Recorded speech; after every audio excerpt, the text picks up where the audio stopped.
প্রিয় দর্শক শ্রোতাবিন্দু, আসসালামু আলাইকুম ওয়া রাহমাতুল্লাহ। আপনাদের সামনে আজকে নতুন আঙ্গিকে ভিডিও নিয়ে আসলাম একটা। এআই, আর্টিফিশিয়াল ইন্টেলিজেন্ট, ইসলাম সম্পর্কে কতটুকু জানে এবং সেটা কতটুকু সঠিক সেটা আপনাদের সামনে তুলে ধরার চেষ্টা করছি। আসুন আমরা সরাসরি এআইয়ের মাধ্যমে কিছু কথোপকথনে যাই। আসসালামু আলাইকুম, জেমিনি আসো? ওয়ালাইকুম আসসালাম। ভালো আছি আলহামদুলিল্লাহ। আপনি কেমন আছেন? হ্যাঁ, আমিও ভালো আছি। তোমার কাছে কিছু প্রশ্ন ছিল। অবশ্যই, আমি আপনার প্রশ্নের উত্তর দিতে প্রস্তুত। বলুন, কি জানতে চান? আচ্ছা, প্রথম প্রশ্নটি হলো যে ইসলামের অনুসারীগণ তারা জিলহজ মাসের 10 তারিখে কোরবানি আদায় করে থাকে, কোরবানি করে।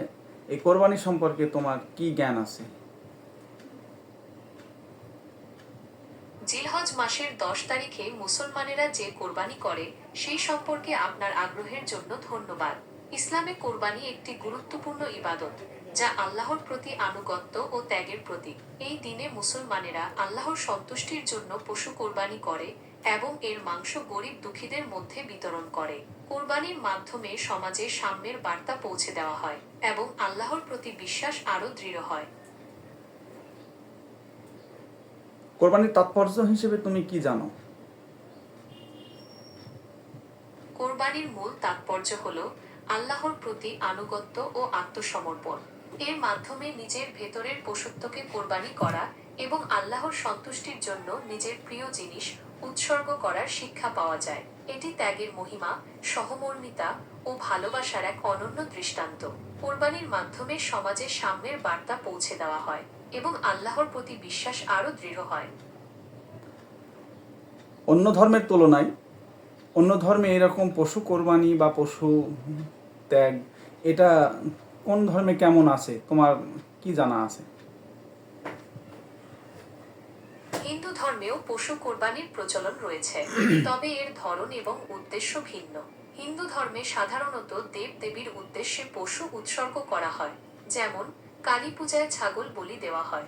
এছাড়া বৌদ্ধ ধর্মে অহিংসার ওপর গুরুত্ব দেওয়া হয়, তাই সেখানে পশু কোরবানির প্রচলন নেই। তবে কিছু বৌদ্ধ সম্প্রদায়ে বিশেষ অনুষ্ঠানে পশুর মাংস খাওয়া হয়। আর তেমন কোনো ধর্ম, খ্রিস্ট ধর্মে বা ইহুদি ধর্মে?